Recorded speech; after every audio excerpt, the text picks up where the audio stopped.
हम लोग वो होता ना आटे, पहले आटा थैले में आता था, तो आटे का थैला ले लेके हम स्कूल जाते थे, उसमें अपनी सारी कॉपी किताब रख के, बारिश में वो भीग भी जाते थे। तो जब मुझे बैग का शौक़ चढ़ा, मैं देखती थी सारे बच्चे बैग लेके जाते थे स्कूल, तो मुझे भी बैग का शौक़ चढ़ा। तो मैंने क्या किया, मैंने ना आटे के थैले से बैग सिल लिया था और मैं उसे टांग के जाने लगी। तो वो चीज़ मेरे भाई को अच्छा नहीं लगा। Hi guys, very good evening और welcome back to my another blog. और वैसे तो ये मेरा 5th ब्लॉग होने वाला था, लेकिन मुझे वाईटी स्टूडियो ने सजेस्ट किया है कि मुझे मेरा पहला जो ब्लॉग है वो ठीक से हो नहीं पाया था, तो वो मुझे दोबारा रिकॉर्ड करना चाहिए। तो ये मेरा फर्स्ट ब्लॉग होगा गाइस। वाईटी स्टूडियो ने मुझे सजेस्ट किया है, तो मुझे डेफिनेटली इसको दोबारा बनाना है। तो जैसा कि आप लोगों को पता है कि मुझे अभी सिर्फ 15 डेज़ हुए हैं यूट्यूब पे आए हुए। तो first of all welcome back to my first blog guys. और आप सभी को मेरी ओर से नमस्ते, सत श्री अकाल और अस्सलाम वालेकुम, जो भी है जिस रिलीजन के, उन सब के लिए, और वेरी गुड इवनिंग। तो अभी बात करते हैं मेरे बारे में, यूट्यूब मैंने क्यों स्टार्ट किया। तो सबसे पहले मैं अपने बारे में बताऊंगी कि मेरा नाम भारती है और मैं दिल्ली में रहती हूँ। पहले मैं फ़रीदाबाद में रहती थी, मेरा मायका जो है वो फ़रीदाबाद में है। नाउ अभी मैं दिल्ली में शिफ्ट हूँ अपने हस्बैंड के साथ। दिल्ली में संगम विहार में मैं रहती हूँ।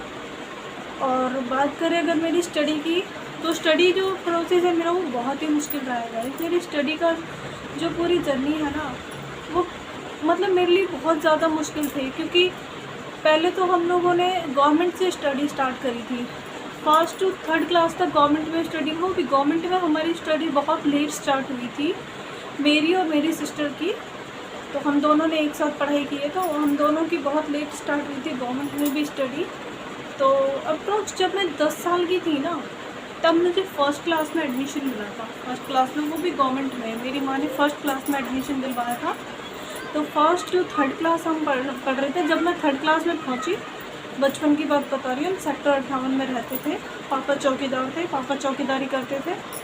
तो जब हम थर्ड क्लास में पहुँचे ना, तो पापा का ट्रांसफ़र हो गया, मतलब पापा कहीं और शिफ्ट हो गए, उन्हें दूसरी जगह जॉब के लिए शिफ्ट कर दिया, चौकीदारी में ही। तो हम यहाँ आ गए फ़रीदाबाद में। तो फ़रीदाबाद में हमारी जो कि दोबारा फिर हमारा एडमिशन हुआ थर्ड क्लास में, वहाँ भी गवर्नमेंट में ही हुआ था। तो वहाँ की जो स्टडी थी ना, वो इतनी अच्छी नहीं थी गवर्नमेंट की, और मतलब इन्वायरमेंट भी अच्छा नहीं था बच्चों के लिए, वो स्कूल ही थी। तो ये चीज़ मम्मी को समझ में आई धीरे धीरे। तो क्या हुआ कि उन्होंने ना हमारा 4th क्लास जंप कराया। जब थर्ड का हमने पेपर दिया, यार स्टडी बहुत ज़्यादा मुश्किल थी, क्योंकि हम लोगों के घर में इतनी ज़्यादा गरीबी थी ना, इतनी ज़्यादा गरीबी थी कि कभी हमारे पास कॉपी नहीं, कभी पेंसिल नहीं, कभी काम नहीं हो पाता था, कभी हमारे आधा सिलेबस छूट जाता था। तो बहुत ज़्यादा मुश्किल था वो टाइम हमारे लिए। तो कभी पेंसिल नहीं होती थी, कभी कॉपी नहीं है, मैडम से डांट पड़ रही है, मैडम तो समझती नहीं थी, वो सोचती थी हम लोग ना पढ़ने के बहाने ढूंढ रहे हैं, लेकिन ऐसा नहीं था। मेरे दिल में बहुत ज़्यादा चाहत थी पढ़ने की, लेकिन मैं पढ़ नहीं पा रही थी, क्योंकि हमारे पास सामान नहीं होता था। मतलब कि मैं अपनी जर्नी बताऊं, 3 साल तक, यहाँ तक कि 3 से 4 साल तक हमारे पास एक स्कूल बैग भी नहीं था। हम लोग वो होता ना आटे, पहले आटा थैले में आता था, तो आटे का थैला ले लेके हम स्कूल जाते थे, उसमें अपनी सारी कॉपी किताब रख के, बारिश में वो भीग भी जाते थे। तो जब मुझे बैग का शौक़ चढ़ा, मैं देखती थी सारे बच्चे बैग लेके जाते थे स्कूल, तो मुझे भी बैग का शौक़ चढ़ा। तो मैंने क्या किया, मैंने ना आटे के थैले से बैग सिल लिया था और मैं उसे टांग के जाने लगी। तो वो चीज़ मेरे भाई को अच्छा नहीं लगा। फिर मेरे भैया ने मुझे डांट दिया कि कुछ दिन और ले जा ऐसे थैले में। फिर उन्होंने मुझे बैग ला के ही दिया। मैं इतनी टैलेंटेड थी, सच में आटे का बैग सिल लिया मैंने, वो थैले से ही, क्योंकि मेरा भी मन था कि मैं बैग लेके जाऊँ। तो मैंने उस थैले से बैग सिल लिया और उसे टांग के चलती मैं स्कूल कंधे पे। छोटी सी मैं थी, 10 साल की, और मैं उसे लेके चलती। तो 3-4 साल तक अप्रोच में हमारे पास एक स्कूल बैग भी नहीं था। तो हम लोग आटे के थैले में ले लेके जाते थे कॉपी किताबें। बच्चे चिढ़ाते भी थे, अब क्या करें, गरीबी है, सब कुछ सहना पड़ता है। हम बच्चे चिढ़ाते थे कि इनके पास एक बैग भी नहीं है, तो भी सब कुछ ठीक है। उसके बाद ना मम्मी ने हमारा 4th क्लास जंप करा दिया, क्योंकि मैं और मेरी सिस्टर दोनों ही स्टडी में बहुत अच्छे निकल गए। तो किसी ने उन्हें सजेस्ट किया था, मम्मी बेलदारी करती थी, चुनाई का काम करती थी, तो वो एक स्कूल में, उन दिनों ने एक स्कूल में काम करनी थी। तो स्कूल के जो प्रिंसिपल थे उन्होंने सजेस्ट कर दिया कि आप यहाँ एडमिशन करा दो, जो भी है डिस्काउंट वगैरह में एडमिशन हो जाएंगे। तो मम्मी ने ना वहाँ पे एडमिशन कराया। फोर्थ तो थर्ड क्लास हमने किया, फोर्थ मम्मी ने जंप कराया और फिफ्थ में फिर हमें एडमिशन मिला। बहुत ईजिली मिल गया क्योंकि मैं और मेरी सिस्टर पढ़ाई में तब अच्छे थे, तो बहुत ईजिली हमें एडमिशन मिल गया था। और कहते हैं ना कि बस वहाँ पे भी लक ख़राब है, जो भी था हम 3 साल तक भी नहीं पढ़ पाए ठीक से। फिफ्थ में उन्होंने मम्मी ने एडमिशन दिलाया, तो कभी हमारे पास फ़ीस के पैसे नहीं होते थे। अब भाई प्राइवेट स्कूल है, वहाँ तो फ़ीस तो डेफिनेटली देना ही पड़ेगा। तो कभी हमारे पास ना फ़ीस के पैसे नहीं होते थे, तो ऐसा चलता रहा जब तक मम्मी देती रही, थोड़ा थोड़ा करके भी देती रही।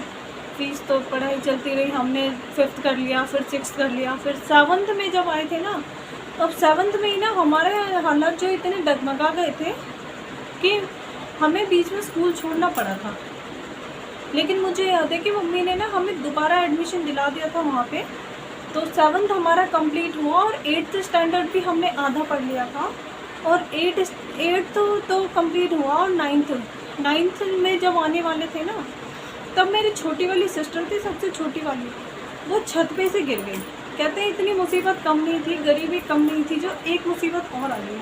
तो वो ना छत पे से गिर गई मेरी सिस्टर। तो अब घर में मम्मी काम पे जाती थी, बड़ी सिस्टर की शादी हो गई थी, भैया काम पे जाते थे, सब बेलदारी करते थे, और पापा भी काम पे जाते थे। तो बच जाते थे मैं और मेरी एक और सिस्टर जो मेरे से बड़ी है, हम दोनों को ही ख्याल रखना था उसका।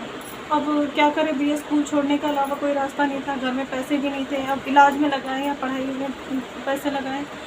तो एक्चुअली हुआ क्या ना कि हमें स्कूल छोड़ना पड़ा। पहले तो मैंने और मेरी बहन ने डिसाइड किया कि एक दिन हम छुट्टी करेंगे, एक दिन मैं और एक दिन वो।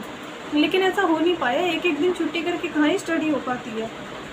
तो हमें ना एक दिन करके छुट्टी करने का प्लान बना, लेकिन ये चीज़ ना सक्सेस नहीं हुआ। फिर हम दोनों को स्कूल छोड़ना पड़ेगा ना। फिर वहीं से मेरी स्टडी छूटी, क्योंकि वहाँ पैसे भी नहीं थे हमारे पास। हम बिल्कुल भी पैसे नहीं बचे थे घर में, हमारे यहाँ खाने तक को आफत आ गई थी, किसी के पास पैसे नहीं थे। तो वहीं से स्कूल छोड़ा। तो मुझ में ना पता नहीं पढ़ने का क्या ही क्रेज़ था। तो 9th क्लास में जब छोड़ा, कुछ दिनों तक तो मैं बहुत रोई, इतना रोई कि मुझे दोबारा एडमिशन दिला दो, मुझे स्कूल जाना है। लेकिन जब नहीं मिला ना एडमिशन, तो पता नहीं मैं खुद को स्ट्रॉन्ग बना लिया मैंने। फिर मैंने क्या करी, 14 साल की उम्र में थी मैं, 9th क्लास के जब छोड़ा था मैंने। 9th क्लास में बीच में स्टडी छूटी थी। 14 साल की उम्र की लड़की थी मैं, और मैंने ना स्कूल में पढ़ाना स्टार्ट कर दिया था उसी 14 साल की उम्र में। और यकीन नहीं मानोगे, पढ़ाने में मैंने खुद को इतना ज़्यादा सक्सेस बनाया ना कि कम से कम लगातार फिर मैंने 5 साल तक स्टडी की और पढ़ाया, मतलब बच्चों को पढ़ाती रही स्कूल में। और फिर मैंने ओपन से स्टडी करने शुरू की। 10th का एडमिशन मैंने ओपन से लिया। मुझ में इतनी हिम्मत थी कि मैंने ओपन से एडमिशन ले लिया, लेकिन मेरी बहन ने छोड़ दिया। उसने बिल्कुल ही हाथ जोड़ लिया कि अब उससे नहीं होगा। तो फिर मैंने ना ट्यूशन पढ़ाना स्टार्ट किया बच्चों को घर पे। तो ट्यूशन में भी मेरे पास बहुत सारे बच्चे आते थे। जब मैं खुद भी बच्ची थी, मैं 14-15 साल की लड़की, और मेरे पास कम से कम 40-50 बच्चे आते थे ट्यूशन के लिए। और स्कूल में भी मेरी बहुत अच्छी, फिर 2-3 हज़ार रुपये सैलरी आ जाती थी। तो वहीं से मैंने स्टडी को सपोर्ट किया अपनी। और पहले मैंने 10th करी ओपन से। फिर भैया 11th ओपन से हो नहीं सकती थी, कोई भी स्कूल वाला कराने को राजी नहीं थे, तो 1 साल फिर गैप किया। फिर मैंने 12th किया। फिर 12th करने के बाद मेरे घर वालों ने बोल दिया अब स्टडी छोड़ दे, कि पढ़ाई अब छोड़ ही दे, अब नहीं करानी पढ़ाई। उन्हें पता नहीं क्या दिक्कत हो गई थी, उन्होंने कहा पढ़ाई छोड़ दे। लेकिन मेरे मन में था कि मैं पढ़ाई छोड़ूंगी। फिर बहुत लड़ झगड़ के मैंने कॉलेज में एडमिशन लिया, ओपन से लेना पड़ा वो भी। तो मैंने कॉलेज में एडमिशन लिया। तो कहते ना मेरा रिज़ल्ट इतना अच्छा नहीं आया ना। तो 10th का, मतलब 10th का रिज़ल्ट तो बहुत अच्छा आया था, कि 12th का रिज़ल्ट अच्छा नहीं आया, क्योंकि ऑफिस जाने लगी थी। और 12th में जब मैं आई ना, 12th के टाइम मैं ये लगा लो 12th में एडमिशन लिया, तब मैं ऑफिस जाने लगी थी। तो सुबह से शाम तक मैं ऑफिस में रहती थी, मुझे पढ़ाई करने का टाइम नहीं मिला। तो मुझे ना फिर मतलब मेरा रिज़ल्ट अच्छा नहीं आया 12th का। फिर भी जैसे तैसे मैंने 2 बार में क्लियर कर लिया। फिर मैंने कॉलेज में एडमिशन लिया। कॉलेज में भी वही हाल, भैया पढ़ने के लिए मेरे पास टाइम नहीं था, क्योंकि मैं बहुत दूर जाती थी जॉब करने, तो आने में भी देर हो जाती थी मेरे को। फिर इंसान थक भी जाता। मैं छोटी सी तो लड़की थी यार, बताओ ना, कॉलेज में जब मैं आई थी 16-17 साल की लड़की, और सुबह से शाम तक जॉब करके फिर मैं कितना ही कर पाती। तो मैं ना तब फिर पढ़ाई करने का टाइम नहीं मिलता। फिर भी मैंने पढ़ाई करी है, first year, second year, third year. तो अभी बात करें ना मेरी एजुकेशन की, तो मैंने ग्रेजुएशन कर लिया है। बहुत ही मशक्क़त से पढ़ाई करी, लेकिन ग्रेजुएशन मैंने कंप्लीट कर लिया। और फिर उसके बाद जब लॉकडाउन लग गया, लॉकडाउन अभी जब 2020 में लॉकडाउन लगा था, तो मैंने लव मैरिज कर ली घर वालों के अगेंस्ट जाके। तो अभी मैं उस वक्त सिचुएशन इतनी ख़राब हुई, 1-2 लॉकडाउन, ऊपर से हमारी जॉब नहीं, फिर मैंने लव मैरिज कर ली घर वालों के अगेंस्ट जाके। इनके घर वाले भी नहीं मान रहे थे, तब हमें अलग रहना पड़ा। अब ये बड़ी मुसीबत, कहाँ से पैसे लाए, लॉकडाउन का टाइम था, ना तो कमाई और ना तो कोई सामान। तो बड़ी मुश्किल से हमने ये जो है अपनी गृहस्थी बनाई। शुरू में थोड़ा थोड़ा सामान लेके, आखिर मेरे ससुराल वालों ने तो तरस खा के थोड़ा सपोर्ट किया, थोड़ा बहुत सामान उन्होंने भेजा, थोड़ा सा सपोर्ट किया। तो आखिरकार फिर हम लोगों ने धीरे धीरे सामान जोड़ना स्टार्ट किया। लॉकडाउन खुला तो इन्होंने जॉब किया भैया। उसी लॉकडाउन में एक तो स्टार्टिंग मैरिज थी, और कम उम्र, मतलब वही है 20-21 साल की लड़की, और शुरू में प्रेग्नेंट हो गई यार। तो पहली प्रेगनेंसी मेरी बहुत मुश्किल रही थी। ये मेरी, हालांकि ये मेरा दूसरा बेबी है, दूसरी प्रेगनेंसी है। तो पहला बेबी ना मेरा रहा नहीं, पहली बच्ची मेरी रही नहीं। अब वो जर्नी मैं बताना तो नहीं चाहती थी आप लोगों को, लेकिन कोई बात नहीं, अब पहली बेबी में रही नहीं गई। मतलब बड़ी बदकिस्मती थी यार, बहुत ज़्यादा। अब किस्मत ख़राब कह लो, जो भी हो, माँ बाप की हाय कह लो। माँ बाप का दिल दुखाया था मैंने और इन्होंने दोनों ने। तो हमें भी इस चीज़ की सज़ा मिली, हमने भी अपनी पहली बेटी खो दी है। हमने अपनी पहली बेटी खोई, और कोई बात नहीं किया। मुझ में बहुत हिम्मत है, मैं स्ट्रॉन्ग हूँ। मैंने खुद को फिर से संभाल लिया, और मेरी लाइफ की जर्नी ना और भी बहुत आगे तक है यार। मैं क्या क्या बताऊँ। इनफैक्ट आज मेरी सिचुएशन इतनी ख़राब है ना, मेरे मायके वाले आज तक मेरे साथ नहीं है। जो मैंने एक बार लव मैरिज करी थी ना उनके अगेंस्ट जाके, उन्होंने मेरे को बिल्कुल छोड़ ही दिया। फिर उन्होंने दोबारा नहीं अपनाया मेरे को यार। मैं अकेली पड़ गई, बिल्कुल अकेली। बहुत बाद में ससुराल में मेरे को इतनी मुश्किलें आई थी ना, इतनी ज़्यादा, क्योंकि एक तो शुरू में कुछ पता नहीं था। इंटरकास्ट मैरिज करी थी, हिंदू से मुस्लिम कौम में आ गई, ना तो इनके रिलीजन का पता। ससुराल वाले भी थोड़ा ज़्यादा स्ट्रिक्ट थे, तो वही लड़ाई झगड़ा कलेश, ऊपर से मैं प्रेग्नेंट, तो बहुत कुछ झेला मैंने। तो बड़ी मुश्किल से ना मैं यहाँ तक पहुँची यार। आखिर फिर हम बार पहले अलग रहे, फिर हम घर वालों के साथ रहने के लिए गए, फिर लड़ाई झगड़ा हो गया, हमें फिर अलग होना पड़ा। फिर मेरा मन नहीं माना, हम फिर सामान उठा के चले गए, घर वालों ने बुला लिया, फिर हम चले गए, फिर लड़ाई हो गई। तो ऐसे 3 से 4 बार ना यही होता रहा हमारे साथ कि लड़ाई होती थी और हमें अलग होना पड़ता था। तो फिर इस बार ना मैंने खुद को बहुत ज़्यादा स्ट्रॉन्ग बनाया, और धीरे धीरे मैंने ये सामान लिया। ये जो मेरे घर में सामान देख रहे हो ना, पहले मेरे पास कुछ भी नहीं था, ब्लैंक था मेरा घर। बस घर में 4 बर्तन और एक बिस्तर के अलावा आपको कुछ भी नहीं मिलता। हमारे पास थोड़े थोड़े कपड़े, कुछ भी नहीं था हमारे पास। तो धीरे धीरे मैंने जॉब स्टार्ट करी।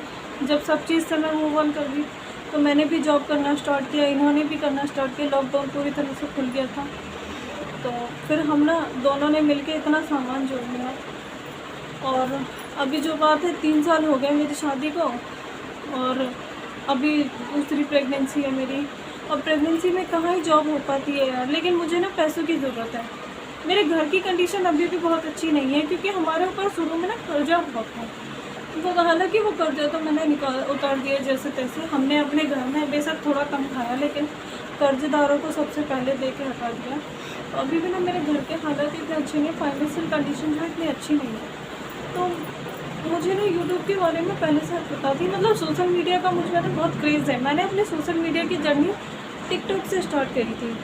तो टिकटॉक पे जब मैं धीरे धीरे वायरल होने लगी थी ना, मतलब मेरी आईडी पे 5-6 हज़ार फॉलोअर्स हुए ही थे, और तब टिकटॉक बैन हो गया।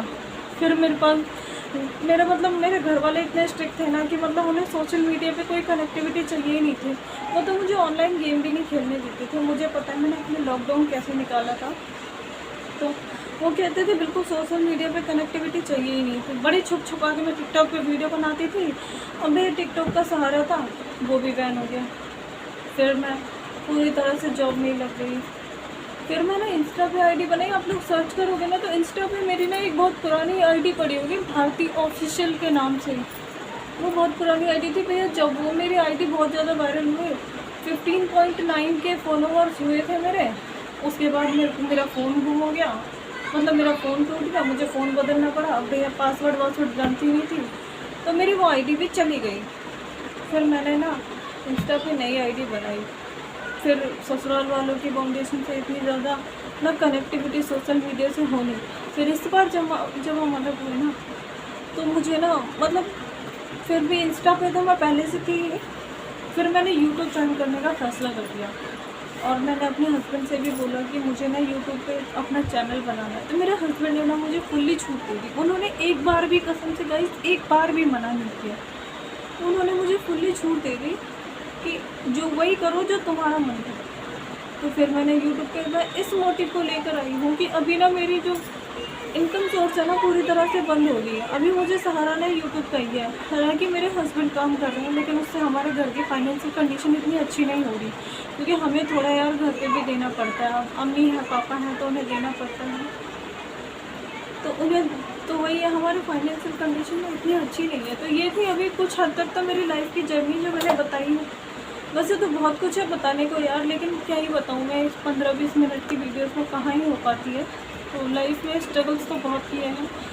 अभी बस यूट्यूब से बहुत ज़्यादा मुझे मतलब बहुत ज़्यादा उम्मीद है कि यूट्यूब पर अगर मैं वायरल हो गई तो मेरा घर की कंडीशन, हालात जो भी है वो अच्छे हो जाएंगे। या आप लोगों से ना मेरी हाथ जोड़ के रिक्वेस्ट है, एक दोनों हाथ जोड़ के रिक्वेस्ट है कि प्लीज़ आप लोग मुझे सपोर्ट कर दो। प्लीज़ मुझे ना आगे बढ़ा दो, मुझे आगे बढ़ना है यूट्यूब। मतलब मैं यूट्यूब पे ना बहुत सारी उम्मीदें लेके आई हूँ, तो मुझे ना पीछे नहीं हटना है। प्लीज़ यार आगे बढ़ा दो। मतलब मैं आप लोगों से बहुत ज़्यादा नहीं बोल रही यार, ये जो बड़े बड़े क्रिएटर्स हैं इन्हें भी तो आप लोगों ने ही पोस्ट किया है ना, आप लोगों ने पढ़ा है। तो यार प्लीज़ मेरी भी हेल्प कर दो, मुझे ना बहुत ज़्यादा नीड है हेल्प की। और यूट्यूब ज्वाइन करने का मेरा मेन मोटिव यही है। एक तो मुझे सोशल मीडिया का बहुत ज़्यादा क्रेज़ है, पता नहीं क्यों मुझे ऐसा लगता है कि मैं इस पर ना कुछ कर सकती हूँ, तो इसीलिए। और रही बात दूसरी यार कि मुझे ना अभी मेरे घर की कंडीशन अच्छी नहीं है, तो प्लीज़ आप लोग सपोर्ट करो। मेरे पास कोई फैमिली भी नहीं है, कोई फैमिली नहीं है, ना तो कोई यूट्यूब की मेरे पास टीम है, ना तो मुझे अभी यूट्यूब के बारे में कुछ पता है, ना मुझे अच्छे से एडिटिंग आती है। तो ये है मेरी लाइफ की जर्नी। तो अब आप लोग बताना कि कैसा लगा आपको। और मेरा पहला जो था मेरे फर्स्ट ब्लॉग में, जो मैंने अपने फर्स्ट ब्लॉग बनाया था वो तो अच्छा नहीं था, तो मुझे यूट्यूब YT स्टूडियो ने सजेस्ट किया, तो मैंने ये चीज़ दोबारा बनाया है। तो ये था मेरा फर्स्ट ब्लॉग और मेरी लाइफ की थोड़ी सी जर्नी मैंने बताई है कि कैसे चला है। तो आगे आप लोगों के सपोर्ट से बेस्ट टू बेस्ट करने की कोशिश करूँगी यार। तो इस ब्लॉग को ना भी यहीं पे एंड करते हैं, क्योंकि अभी बहुत लंबा हो चुका है ये। तो मैं बाकी ना आपको और बाद में बताती रहूँ। हम इस ब्लॉग को यहीं पे ख़त्म करते हैं। Thank you so much, thanks for watching यार। जो भी मेरे साथ जुड़ रहे हैं ना, उन सब लोगों को हाथ जोड़ के धन्यवाद देती हूँ, और जो नहीं जुड़ रहे हैं ना उनसे मैं हाथ जोड़ के रिक्वेस्ट करती हूँ, जो अब तक नहीं जुड़े हैं यार प्लीज़ मुझसे जुड़ो, मुझे ज़रूरत है इस वक्त, एक अच्छी फैमिली की ज़रूरत है। आपको पता है मेरा अभी ना 8 मंथ चल रहा है प्रेगनेंसी का, और क्या बताऊँ, कोई नहीं है मेरे साथ घर में, सुबह से शाम तक अकेली रहती हूँ मैं। आप लोग समझ सकते हो, आप लोग बताओ, आपकी माँ है, बहनें हैं घर में, वो इस सिचुएशन में अकेली कैसे रहती होंगी। तो मुझे बस आप लोगों की ज़रूरत है यार, प्लीज़ आप लोग सपोर्ट कर दो, और मैं बेस्ट टू बेस्ट करने की कोशिश करूँगी यार। जो भी मुझसे बेस्ट होगा ना, मैं बेस्ट टू बेस्ट करने की कोशिश करूँगी। और मैं अपना हर एक ब्लॉग इतने अच्छे से बनाऊँगी, धीरे धीरे मैं हर चीज़ सीख जाऊँगी। बस आप लोग मुझे सपोर्ट कर दो यार।